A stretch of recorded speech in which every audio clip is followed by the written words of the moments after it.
है शेखावाटी लाइव, धड़कन शेखावाटी की। शेखावाटी क्षेत्र का उत्कृष्ट चिकित्सा संस्थान ढोकिया हॉस्पिटल, राजस्थान सरकार द्वारा अधिकृत मल्टी स्पेशलिटी हॉस्पिटल। तो क्या झुंझुनू में सिर्फ 5 सीटों पर प्रत्याशी उतारेगी भाजपा? दिल्ली में प्रस्तावित है राष्ट्रीय अध्यक्ष जेपी नड्डा और जेजेपी पार्टी के बीच गठबंधन को लेकर चर्चा। शिवसेना और जेजेपी दोनों से होता है गठबंधन, तो झुंझुनू की 2 सीटों पर पड़ सकता है प्रभाव। भारतीय जनता पार्टी की राजस्थान चुनाव को लेकर पहली सूची के नाम तो लगभग तय हो चुके हैं, जिसमें सिर्फ संसदीय बोर्ड की मोहर लगना बाकी है।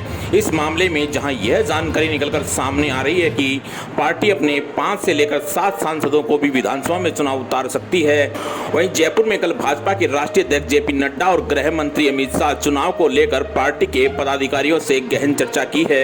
वहीं जानकारी यह भी निकलकर सामने आ रही है कि भाजपा के राष्ट्रीय अध्यक्ष जेपी नड्डा और हरियाणा के उप मुख्यमंत्री दुष्यंत सिंह के बीच भी दिल्ली में राजस्थान विधानसभा चुनाव को लेकर गठबंधन के संबंध में एक बैठक आयोजित होने वाली है।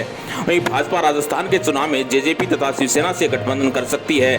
भले ही गठबंधन में इन पार्टियों को कम ही सीटें दी जाएं, लेकिन झुंझुनू जिले की भाजपा की टिकटों पर इसका प्रभाव पड़ना तय है, क्योंकि पिछले दिनों महाराष्ट्र के मुख्यमंत्री एकनाथ शिंदे उदयपुरवाटी विधानसभा क्षेत्र से विधायक एवं पूर्व मंत्री राजेंद्र गुड्डा को अपनी पार्टी में शामिल कर चुके हैं, जिसके चलते यदि पार्टी का शिवसेना से गठबंधन होता है तो यह सीट निश्चित रूप से शिवसेना के गठबंधन में जा सकती है। वहीं जेजेपी पार्टी भी भाजपा से राजस्थान के विधानसभा चुनाव में गठबंधन के रूप में एक सीट की मांग कर सकती है। ऐसी स्थिति में भाजपा जिन विधानसभा क्षेत्र से एक बार भी नहीं जीती है, वहां की एक सीट जेजेपी के लिए छोड़ भी सकती है। इसमें नवलगढ़, नौहर, फतेहपुर, दातारामगढ़ और कोटपुतली की सीट जेजेपी पार्टी लेने की इच्छुक बताई जा रही है। वहीं बात झुंझुनू जिले के संदर्भ में करें तो यदि जेजेपी पार्टी नवलगढ़ की सीट भाजपा से मांगती है तो ऐसी स्थिति में भाजपा को नवलगढ़ की सीट छोड़नी पड़ेगी। वहीं यदि शिवसेना पार्टी से भी इसका गठबंधन होता है तो उदयपुरवाटी विधानसभा क्षेत्र की सीट भी भाजपा को अपने सहयोगी दल शिवसेना के लिए छोड़नी पड़ेगी। ऐसी स्थिति में झुंझुनू जिले की 7 विधानसभा सीटों में से सिर्फ 5 पर ही भाजपा के उम्मीदवार देखने को मिल सकते हैं। जानकारी निकलकर यह सामने आ रही है कि जेजेपी जहां नवलगढ़ और दातारामगढ़ में से एक सीट लेने की ज्यादा इच्छुक बताई जा रही है। शिवसेना झुंझुनू जिले की उदयपुरवाटी विधानसभा की सीट भी गठबंधन के लिए मांगा जाना लगभग तय दिखाई दे रहा है, क्योंकि भाजपा के राष्ट्रीय नेताओं ने राजस्थान में विधानसभा चुनाव को लेकर अपने गठबंधन के सारे विकल्प खुले रखे हैं। भाजपा के रणनीतिकारों की मंशा है कि जिन विधायकों ने 10,000 से अधिक वोटों से जीत हासिल की है, उनकी ही टिकट रिपीट की जाए।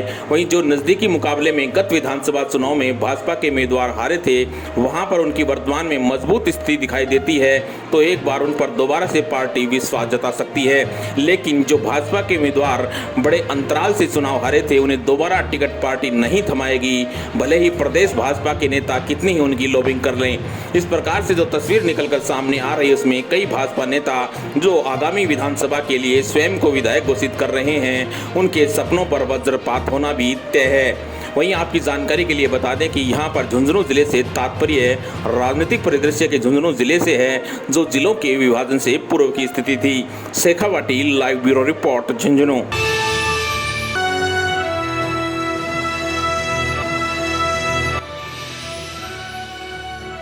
ये है शेखावाटी लाइव, धड़कन शेखावाटी की।